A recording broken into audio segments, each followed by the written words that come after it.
Aloha, inspired moneymakers. Welcome to Inspired Money, where we talk about everything from mastering your money, your mindset, to investing and more. I'm your host, Andy Wong, financial advisor at Runnymede Capital Management, and I'm so glad that you're here with us on this sort of Monday earlier than usual live stream. If you've been following Inspired Money for a while, you know that I've been publishing this podcast every week for over 6 years. Last September, the format changed from a one-on-one interview to a live stream with 3 to 4 guest panelists. And the new panelist format has been amazing. I hope that you've been enjoying it too.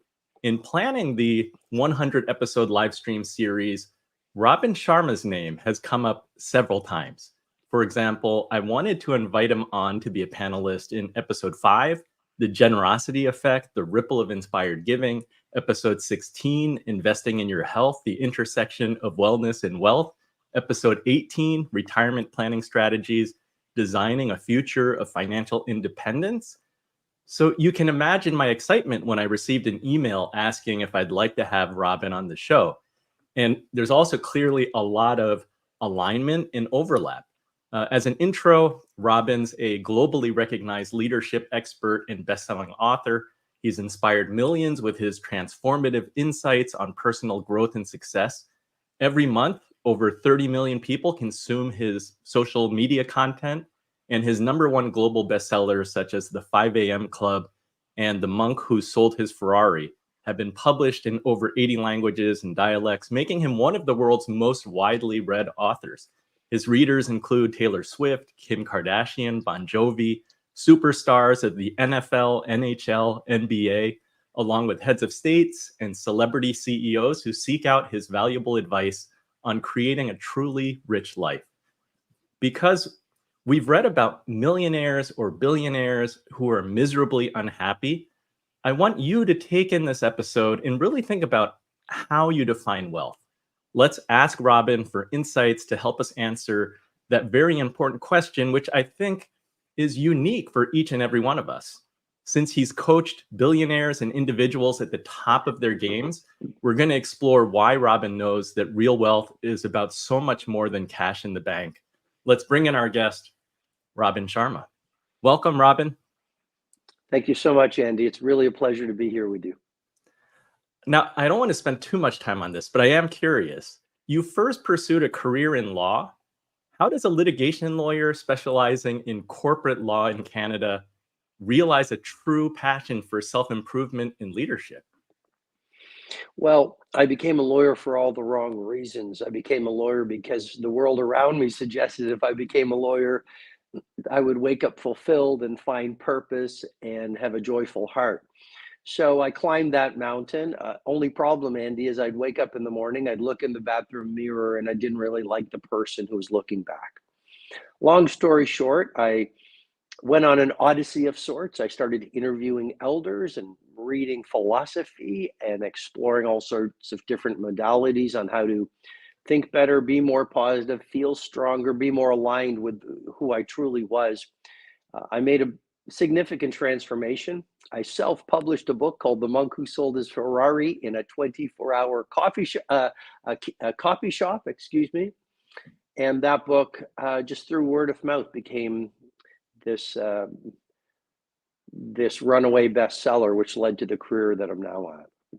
It's a great title, and it's a heck of a story because 25 million plus book sales later, here you are. Let's jump right into segment 1. It's an excerpt from the introduction of The Wealth That Money Can't Buy. I once had a ski instructor who helped me ski better, because that's what ski instructors do. While we were riding the ski lift up the mountain one day, he said, "You know, ski instructors aren't rich, but we have a rich life."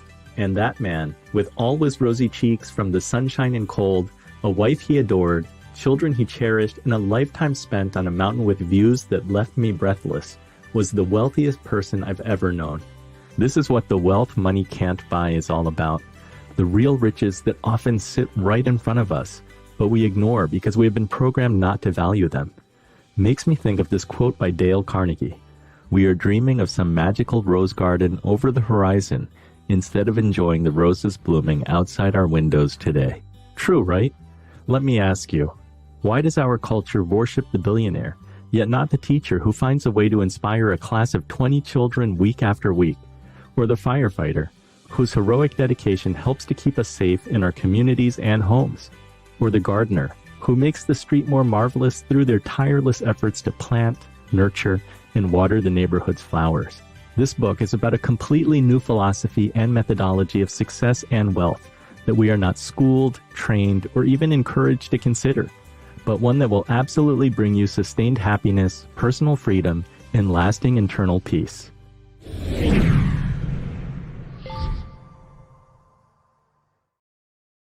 Robin, you say that we live in a period that mostly reveals or reveres the wrong things, and that we may have a perverse and incorrect definition of wealth taught to us from the wrong places. Can we start there?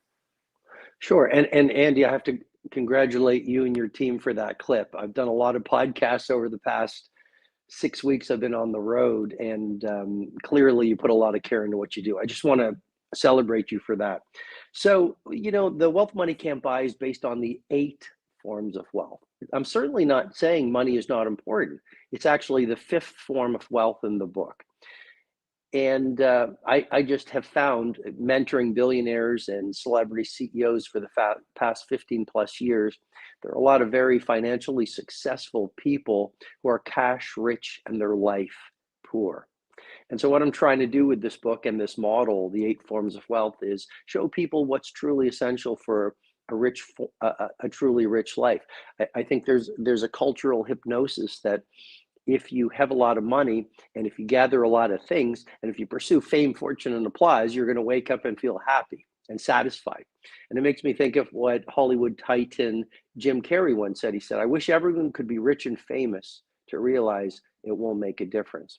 So money is important, but I'm trying to get people to realize there are other forms of wealth, like the currency of integrity, the currency of energy, the currency of pursuing your craft, that when you embrace those things, you do live a rich life. You did have a chapter, and I don't have it in front of me right here, but you talk about so often we're saying to ourselves, I'll be happy when I have more money, when I have the better job, when I don't know, fill in the blank. You're saying that if we look at our lives, not only by our balance sheet, that we may be wealthy today, right now. I think there's many forms of wealth that are already in our lives that we have been taught to ignore. And you're right, human beings are a species of the great postponer. We postpone happiness, we postpone good health, we postpone the 3rd form of wealth, a rich family life. We postpone adventure, the 7th form of wealth, until some time in the future when we're less busy, we have more time, etc. And we all know that time will never come, that ideal time. I mean, one of the things that's important is remembering the shortness of life. We all hope that we're going to live 100 years, but it could end tomorrow. It makes me think of one of the stories I share in the Wealth Money Can't Buy about the former CEO of KPMG, the accounting behemoth, and his name was Eugene O'Kelly. And Eugene O'Kelly went to his doctor's office to get the results of a routine medical. And the doctor came back with an expression, Andy, you never want to see on your doctor's face. And he was basically given 90 days left to live. And sadly, he actually died after 90 days. But confronted with his mortality, he realized that he had never taken his wife to lunch in all his years as a corporate titan. He had missed many of his daughter's Christmas concerts. He had never gone for long walks in Central Park with his friends. And so his last 90 days, he decided to become what I call in the book, what he actually called a perfect moment creator. And I think, look, no one's saying don't be productive, and no one's saying don't chase the worldly success mountaintop. There's 25 chapters in the book on how to become super rich financially. Having said that, worldly success without a rich heart is fool's gold. And I'm trying to remind people of the simplicity of looking for magic or those personal moments as one element of living a rich life. I love that this book has very short chapters designed to be personal daily mentoring sessions. Throughout the book, you reference hard times in your life, but you don't get specific. Can you share some hard times in your life that really informed how you define these 8 forms of wealth? I've had many hard times in my life. I have growing up, I never really fit in. That was a challenge. I always saw the world through a interesting filter that wasn't the most common way. I have faced relationship challenges, but uh, I've faced all sorts of struggles. You know, even now as an author, I have a vision to do things in a certain way, and sometimes people don't really subscribe to it or embrace it. And I think it's really important to believe in yourself when no one believes in you until the world believes in you. I also think it's important that when you're on your mighty mission, whatever that is, to build a great company, to build a financial fortune, to build a rich personal life, it's important to remember that, you know, take the stones critics throw at you and build them into monuments of mastery that celebrate who you truly are. So, and I'd also say that a bad day for the ego is a great day for the soul. Society says, oh, if you're going through a hard time, run away from it. I would actually say embrace it and use it as fuel, because personally, it's my tragedies that have introduced me to whatever wisdom I have. It's my hard times that have introduced me to how strong I am. And difficulties have made me kinder and more aware of what a truly rich life is. I mean, if you look at the great women and men of the world, and I'm not in any way saying I'm great, but if you look at the great history's greatest souls, these people had one thing in common: they suffered the most. The great artists suffered the most: Jean-Michel Basquiat or Van Gogh. So suffering is part of life, and it actually can be used to make you a stronger, richer, wiser, faster, bigger human being. It's a great reminder. I think that greatness rarely comes easily, even though from the outside it looks like it was easy, but it never was. So much of this book is about how wealth is not just money, but as a financial advisor for segment 2, I wanted to focus on the money part because I feel like there's so much gold. So let's go into segment 2. Another quality of the tycoons I advise is their near obsession with doubling their money as quickly as possible. When they consider a new opportunity, one of the first questions they ask is, how great is the risk and how high is the upside, so I can, at the very least, double my capital? In financial circles, this kind of thinking is known as the Rule of 72, which says that at a return of 10%, it will take approximately 7 years to double your money. You see, the majority of people work for their money, trading their hours for income. But fortune makers are very much about participating in projects that allow them to make money while they sleep and compound massively over time. Definitely understand this, as it's incredibly important. They make their cash work for them. The habit is sometimes called the Swiss method: sales while I sleep soundly. Financially rich humans first learn the skill of making money, then the separate skill of multiplying that money by applying the doubling discipline. For example, under the Rule of 72, 100,000 turns into 200,000 in roughly 7 years at a rate of 10%, 400,000 after 14 years, 800,000 after 21 years, 1.6 million after 28 years, 3.2 million after 35 years, 64 million after 42 years, and so on, without any of your effort invested. You just sleep sweetly and dream soundly. Finally, money superstars exercise the third and completely different skill of protecting their wealth. It's one thing to make it, and another thing to grow it, and yet another thing to ensure you don't lose it. Without each of these 3 capabilities, they would never be where they are. I'll leave you with these words of comedian Steve Martin. I love money. I love everything about it. I bought some pretty good stuff. Got a fur sink, an electric dog polisher, a gasoline-powered turtleneck sweater, and of course, I bought some dumb stuff too.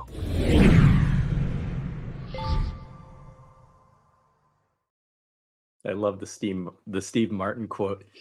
This chapter is really rich in both mindset and financial concepts. Among your clients with the most financial success, what lessons can we learn? Is it habits, mindset, or being wired to take action? Well, the first thing I've learned from mentoring the billionaires for so many years, Andy, is there are a lot of rich people and money is all they have. So money is a fantastic servant and it's a tragic god. And I think unfortunately, some people get very addicted. They actually show addict behavior in the accumulation of money. So there's one chapter in that section of The Wealth Money Can't Buy called The Multi-Billionaire in the Very Empty Mansion. And that in that section, I share a story where I was asked to advise this tycoon, a celebrity tycoon that everyone would know. I decided to say yes to the engagement. I flew to his country. I visited his city. I hopped into a cab and went to this area, very leafy area with lots of embassies and huge houses. The cab pulled up to his house, which was the largest house I've ever seen. At the front door, I was met by an aide who walked me through his house. Most marvelous art collection I've ever seen. So I continued to walk through his house. There was the most amazing car collection I've ever seen behind this glass wall. And then I was pointed downstairs to walk down the set of steps to a subterranean area. I could smell cigar smoke. I continued down the hallway. I heard Metallica's As the Bell Tolls, For Whom the Bell Tolls, excuse me. And at the end of the hallway, I opened the door, and there was this famous tycoon. And we talked for about 2 hours.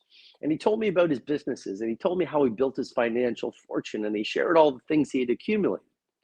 And then I asked him after about 2 hours, so who do you get to share all this with? And there was a long silence. And he said, I'm all alone.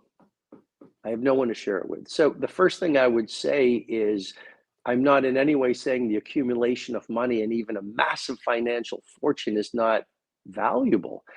That is one of the fifth. That is the fifth out of the 8 forms of wealth I share in the book.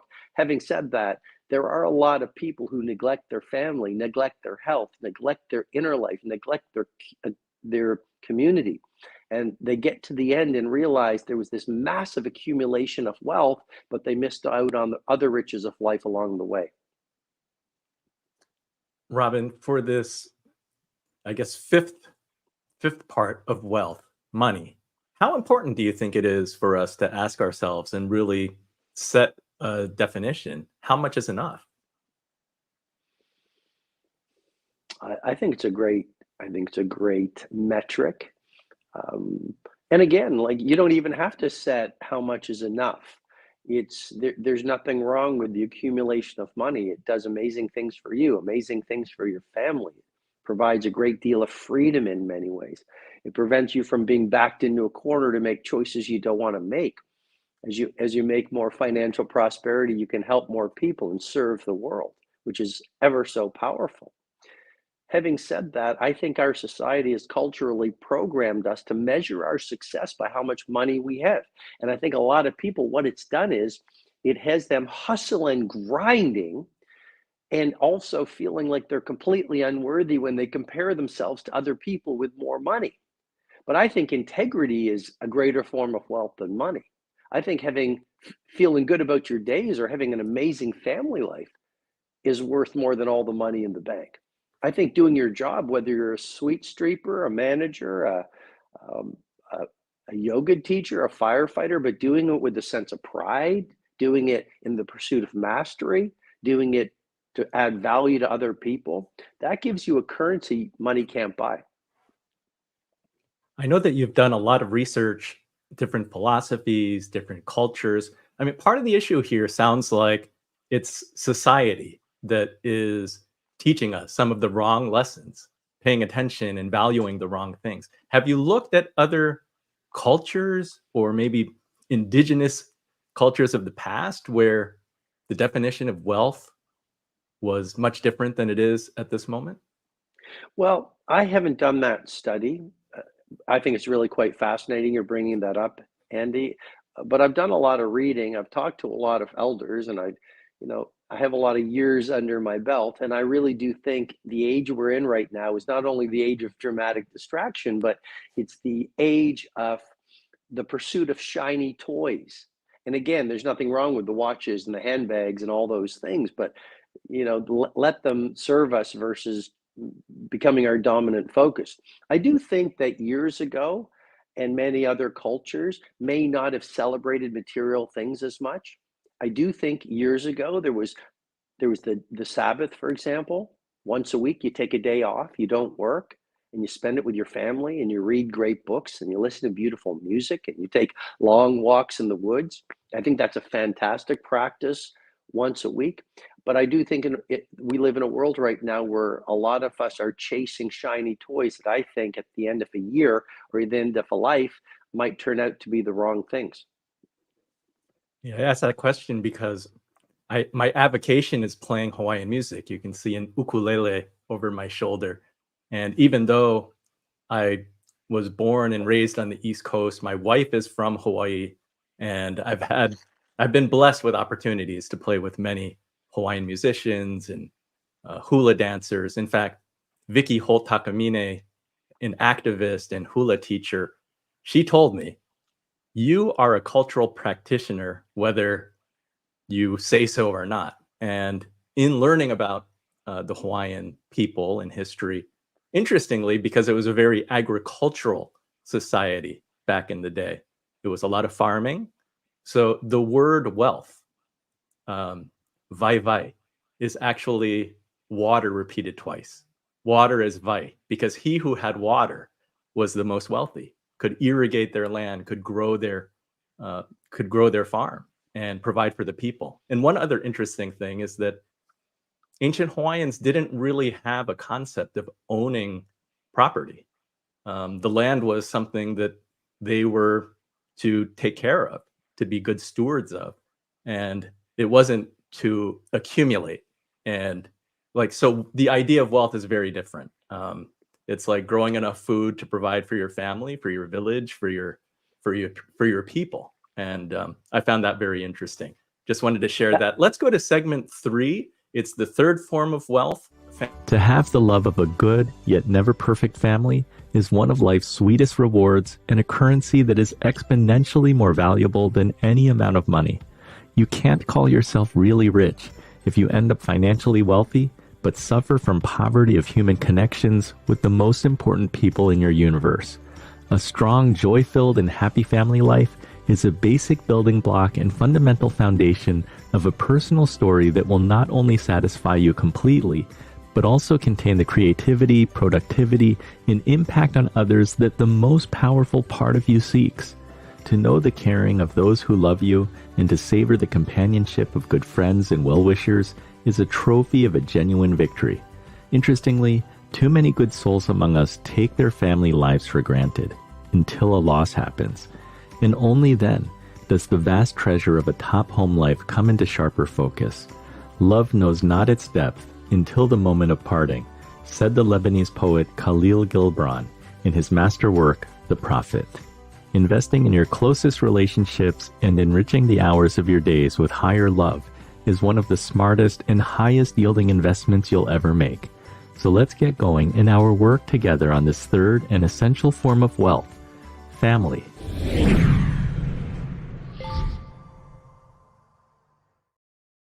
Robin, throughout this book, you very openly share stories about your wife, Elle, your children, Colby and Bianca, even your dog, Super Chum. Have there been times in your life where you look back and say, I didn't prioritize my family as I should have? It's a great question. If there's one thing I've done right, Andy, it's I've always placed a premium on my family life. One of the chapters in the Wealth Money Can't Buy on that third form of wealth, family, is your choice of mate determines 90% of your joy. And I think that is such a key point to remember. You know, it's easy to to ignore a red flag in a relationship and hoping it's green. And sometimes that leads to years and years of misery. There's another chapter in that section, the third form of wealth, on family, which is ask yourself the 10,000 dinners question. And that comes from Aisha Vardag, one of the UK's top divorce lawyers. And she was asked in an interview, she was asked, or told, you've seen so many relationships fall apart. What's your advice for a great relationship? Number one, she said, separate bedrooms. Number two, she said, ask the 10,000 dinners question. And the reporter said, what do you mean by 10,000 dinners? And she said, well, looks fade, lust can dissolve. But if you see yourself eating and enjoying 10,000 dinners with that person, that's a person you should keep very close because great love is hard to find. So what I'm really suggesting in that section of the book is building a great home life, having great friendships. There's another chapter called the 3 great friends rule. Forget about having 10,000 digital friends. If you have 3 great friends who you can be yourself with, who you can laugh with, who you can cry with, who you can share with, 3 great friends who you could call at 3 in the morning in a foreign country and they'd say, and say, I'm in trouble. And they'd say, I'm on the next plane. You've got a richness and a form of wealth that money can't buy. I think that you're pretty critical about technology. So I'm kind of curious, how do we harness technology for good and not bad? Because technology, in terms of family time, can definitely be a hindrance. I'm not critical of technology. I think technology is incredible. We live in a world right now where you can change the world, disrupt an entire industry with a $200 phone. You can create a video that puts magic and inspires millions of people into the marketplace. Technology is extraordinary. All I'm saying in the book is don't let it dominate you, and don't become a cyber zombie as so many people have done. And that's why there's tools throughout the wealth money can't buy, such as the 2 telephone protocol, where you have one phone that has all your apps and another phone that is your Spartan phone that you work with. So you do real work versus fake work. In terms of a family life, a great habit is a family meal without a phone. You just have a basket, or you just make a rule 3 times a week. We're going to have a family meal and we're not going to use technology, because those times with your precious loved ones, you never get those again, especially with kids. There's a window of opportunity, and once it closes, you don't get to open it up again. And yet I see, and I'm not judging, I'm just reporting, but I see a lot of parents raising their kids by putting a digital device in front of them, or having a family meal together where you could be communing and chatting and sharing these perfect moments, and everyone's on their phone. And life passes in a blink. We often forget that. Absolutely. I think I may need a lockbox instead of a basket, but I'll let you know how that goes. I loved your story about visiting the, mogul's house that was the biggest house you've ever seen. And it reminded me of Jordan Grummett's book, Taking Stock, a hospice doctor's advice on financial independence, building wealth, and living a regret-free life. He's been a guest and a panelist on the podcast. In that book, he reminds us all that nobody on their deathbed says, I wish that I had more money. Rather, they're reflecting on regrets of not having repaired a broken relationship or not finishing a project that they wanted to finish. So I want to ask you, like, in terms of tactics, once again, how can we improve our relationships with family and friends? Well, as simple as it sounds, you make it a priority, and you build a series of habits that remind you of the shortness of life and the importance of a great family life, or the other 7 forms of wealth I talk about in the book, like personal growth and craft and adventure and community and service. Here's a tactic. You asked for a tactic, Andy. Every morning I wake up and I go through a morning protocol. I've written a lot about it in the 5 a.m. Club book, but I ask myself 5 questions at the part on journaling of my morning routine. Number 1, I ask myself, what am I grateful for? And your family usually comes up there. Number 2, I ask myself, where am I winning? That gives you momentum and fuels your inspiration, and is an antidote to the negativity bias of the human brain that always looks for threats in the environment. Third question I ask myself in my journaling, what will I let go of today? One of the chapters in The Wealth Money Can't Buy is don't be a resentment collector. That question prevents you from carrying grudges and forgiving people. Otherwise, you're carrying them with you on your back through life. Fourth question I ask myself every morning in my journal, what does my ideal day ahead look like? 3 lines, but that gives you intention, and clarity breeds mastery. 3 lines. What does my ideal day look like? Then you're not reactive. You create your day on your own terms. Fifth question, it's very powerful. What needs to be said at the end? So you write 2 or 3 lines every morning. What needs to be said on my last hour of my last day for me to feel I've lived a great life. And there you're going to hear the voices of your family. And that will refocus you on living to the point versus what a lot of people are doing in this world right now. They are busy being busy, but may we not confuse busy with productivity, and may we not confuse movement with progress. And yeah, I think those are some things I would offer so that we live to the point. We don't miss out on what's most important as we journey through our days. I love it. I love the preparing and intention. Let's move to the fourth form of wealth, craft, in segment 4. One of the highest human hungers is the need for meaning. Overwork can cause our health to fail, our relationships to fall, and our aliveness to dim, causing us to lose the essential connection with our native creativity, positivity, and sense of personal freedom. Yet a wise balance with the work that we do and a commitment to doing it as skillfully as we can, in honor of our talents and in service to delivering deep value to other human beings, is a bold and intelligent way to significantly build a life that can honestly be described as rich. A job is only a job when it's seen as a job, and employment only becomes misery when you ignore the opportunity for mastery.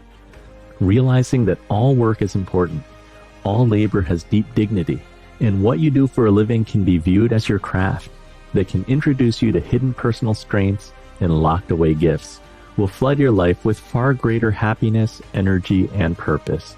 I really wish this for you. In an era where too many good people can't stand their careers, the majority of us see work as a ball and chain rather than an offering and a blessing.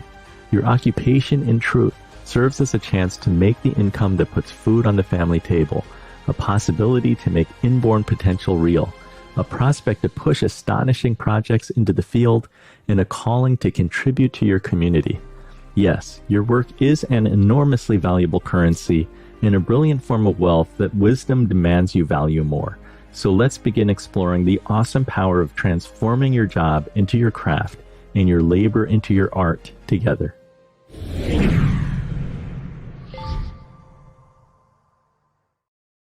Robin, this idea of craft, how much of it is a mindset shift? So no matter what our job is, it's making the best of it and really committing to doing the best job that we possibly can and bringing that pride to our work versus what you went through, seeing that you were not happy as a litigator and pivoting and changing your career entirely. Well, that's the great thing about living a human life. We each get to create it on our own terms and what feels right to us. So you're right. Some of us can make a mindset shift and what I call a heart set shift and start to see the value in our jobs. I think all work has dignity. And I think in any position, you walk often into a coffee shop and you'll see 5 people on their phones and checked out, and you'll see one person who does their work like Picasso painted. And they understand that every person in front of them is a chance to leave them better than they found them. And they realize that their work is a chance to get to know hidden talents and more of their personal promise. And the interesting thing is if you operate like that, you move through the ranks, or you could go start your own company. So we have a whole series of ranges available to us, but I really do believe that fourth form of wealth, craft, is very much a form of wealth that money can't buy. Because I think hard work right now and work in general, in some cases, has a bad rap. And yet, I don't know about you, I get incredible oxygen and incredible personal fulfillment from writing these books and creating this content, knowing that I've been of service to people. And, I spent 1 year of my life handcrafting The Wealth Money Can't Buy. And I suffered writing this book. And I probably did 20 different versions of the manuscript, 10,000 changes every manuscript. The only reason I'm mentioning that is it was really difficult and it was incredibly satisfying. And one of my best friends actually said to me, she said, you just didn't write that book. The book wrote you. And I think work is like that. Work, even if no one celebrates you, do your work as best as possible for the human being that it makes you into. And so I think it's a mindset shift to see your work as a form of opportunity to grow and a currency of wealth. But I think it's also a value.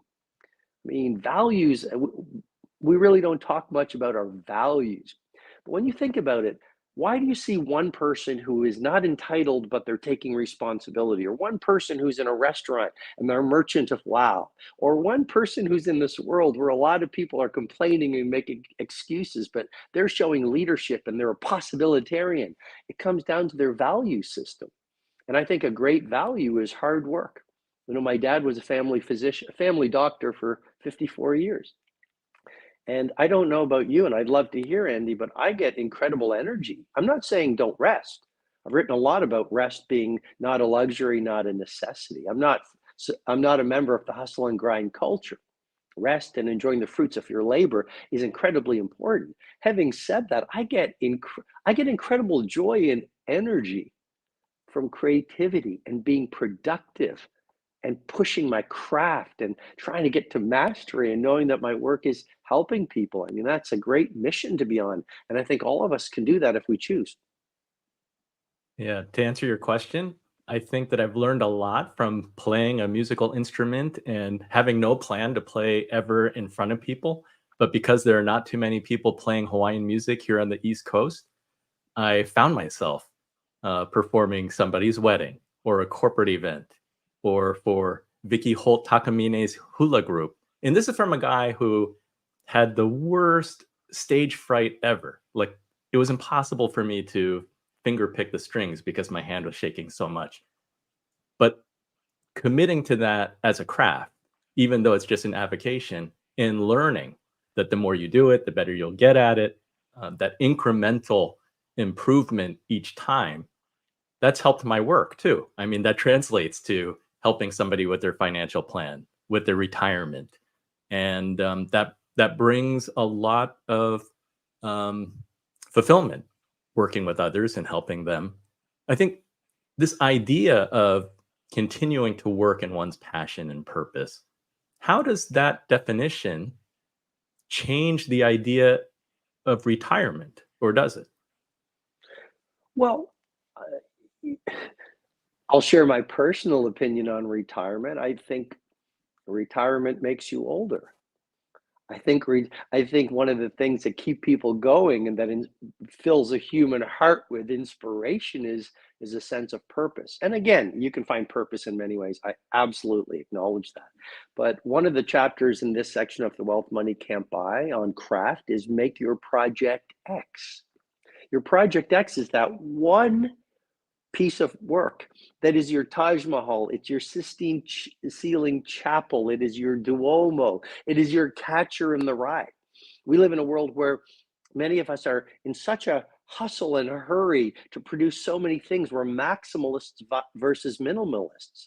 But to take the time in a world without patience to do that one project, your project X, which when you put it out in the world, not only inspires people, but stands as a testimony to your gifts and talents.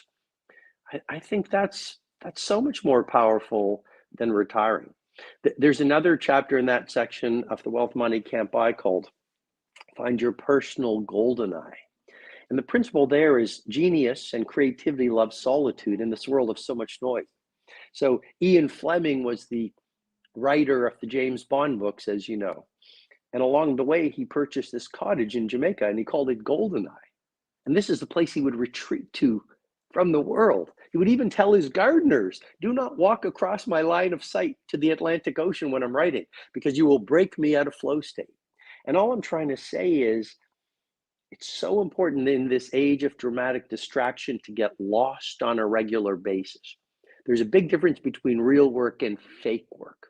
And I think a lot of us were so busy being busy and we're so attracted to digital shiny toys that we forget the importance of getting away from the world and finding a creative cottage, our personal golden eye.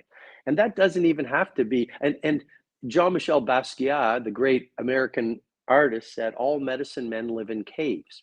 And we need to find our cave a few times a week at least. And it could be a library, a quiet area for library. It could be a cottage or an empty bedroom where we go and it's free of digital distraction and we can really create our finest work. But I think if we're too much in the world, we miss out on connecting with our gifts and our talents and doing the beautiful work that when we push it out in the world, it really allows us to dominate our domain and find that sense of wealth that money can't buy. Love the idea of a cottage, of a golden eye. And that's the perfect segue to our final segment, the seventh form of wealth, adventure. We're going to talk about go ghost for a year. I'll now offer a strange but perhaps fascinating, and I promise you, powerful idea. For an entire year, go dark. Be hard to reach. Go ghost completely. Yes, for 12 life-altering months, say no to most social invitations. Refuse new friendship requests. Stop shopping at stores. Avoid going to restaurants and pull back from the world. Instead, enter the wilderness of sorts. Become a minimalist. Get monomaniacally focused, centered and grounded on what I call in my mentoring methodology, the vital few. Devote yourself to your personal growth and self-healing for a full year, understanding that the universe outside of you perfectly reflects the universe within. Get brilliant at meditating, visualizing, praying, journaling, and releasing the limitations blocking you from living your promise and realizing your potential. Get into the fittest physical condition you've ever been in. Run or do push-ups, discover yoga, or start surfing. Get more fresh air and give yourself more sleep. Read every book available in your field of expertise and practice your learnings for hours daily so you become so knowledgeable, valuable, and excellent that no peer can touch you and no problem will ever stop you. Restrict your spending, reduce your needs, and scale your savings so you battle-proof yourself from any sudden financial emergency or a global economic catastrophe, and increase the peace of mind that comes with having no debt. Simplify your life and streamline your days by shedding all things that steal your joy and confuse your priorities. Enjoy the classics, study your heroes, listen to gorgeous music, eat natural food, consume clean water, withdraw from any addictions. Scrolling, overworking, complaining, and drinking might be good places to start, and take long walks in the woods as often as you can. Forgive the ones whom you need to forgive. Love the ones who deserve to be loved, and basically make yourself into the person you need to become to have the genuine fortune you currently most desire. Yes, what I'm requesting of you and even challenging you to do is to go ghost for 12 full months in some place on the planet you've always wanted to visit, or maybe go dark at your home. Make becoming your best your highest project for 12 months. Then once done, return to the world, transformed, born anew, profoundly improved, set to uplift us all.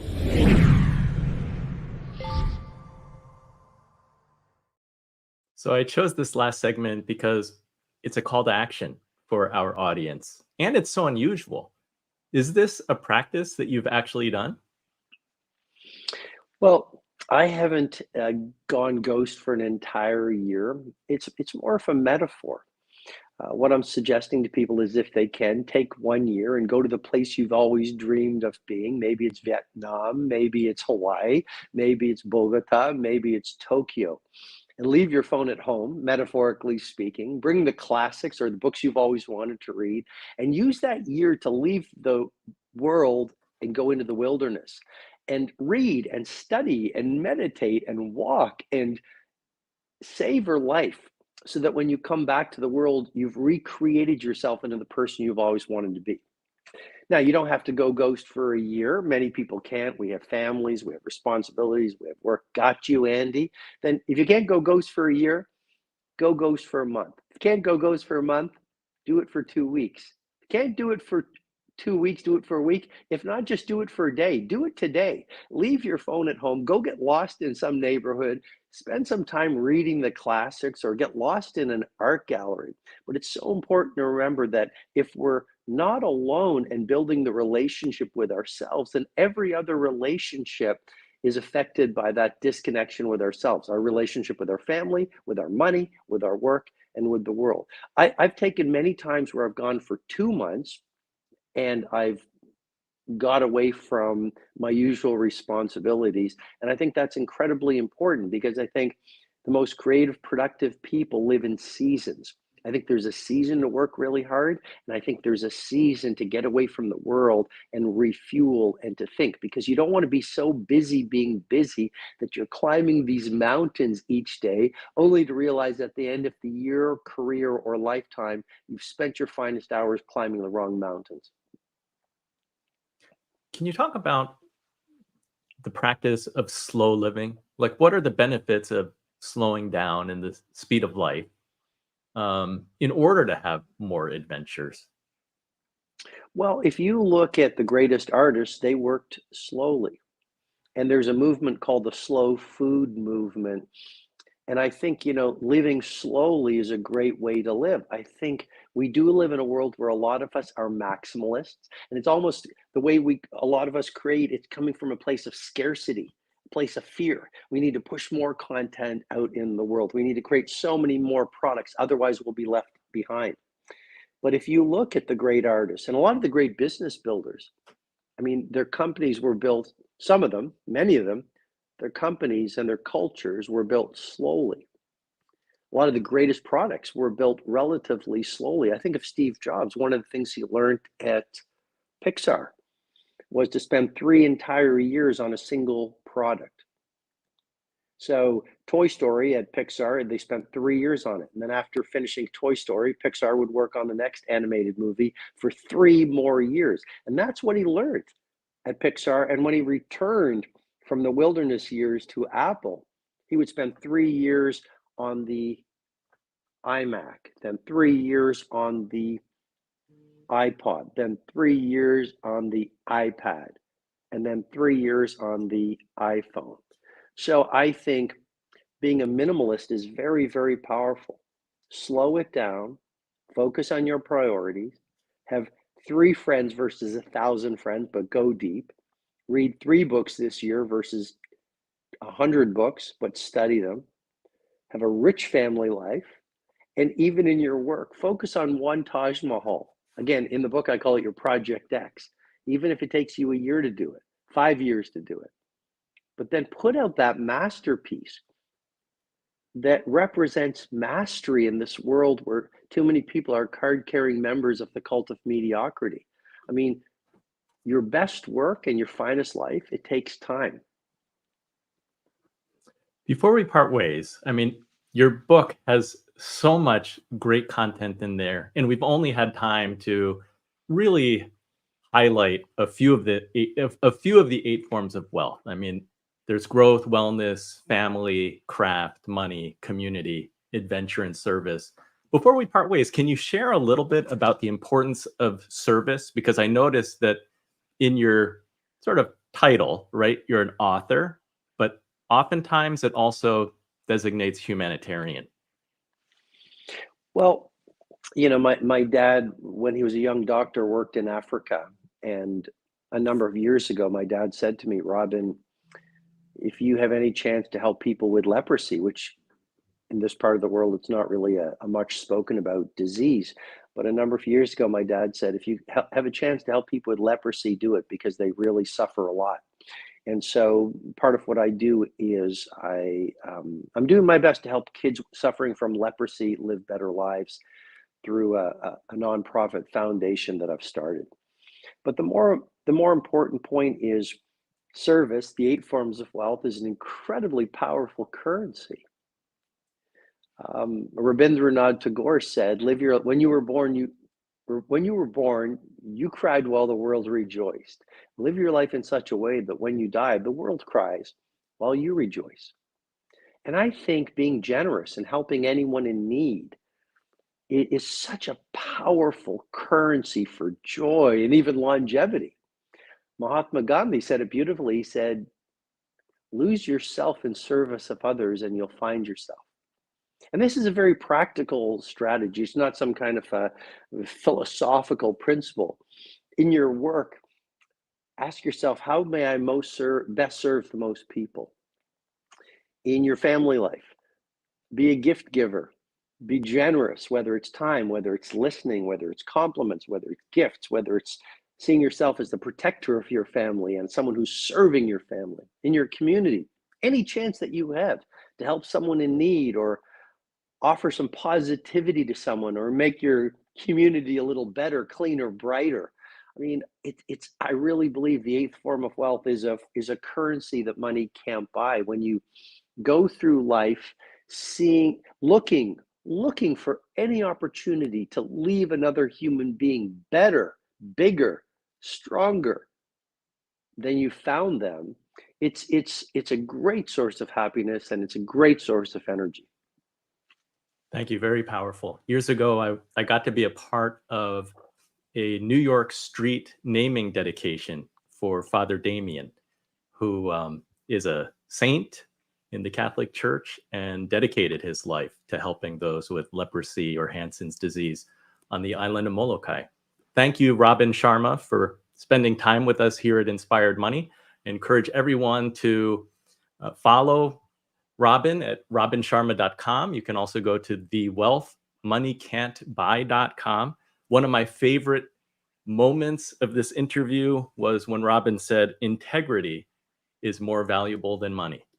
Again, integrity is more valuable than money. So check out the book. Thank you, Robin. And until next time, actually, let me just invite everybody to join us later this week on Thursday, April 18th at 2 p.m. That's 2 p.m. Eastern, 11 a.m. Pacific. We're going to be talking about the art of mindful spending, finding joy in financial decisions. We have guest panelist Grant Sabatier, author of international bestseller Financial Freedom. He's the creator of Millennial Money, and Amanda Clayman, a clinician specializing in money issues. So I hope that we will see you then. Until next time, do something that scares you, because that's where the magic happens. Thank you, everyone.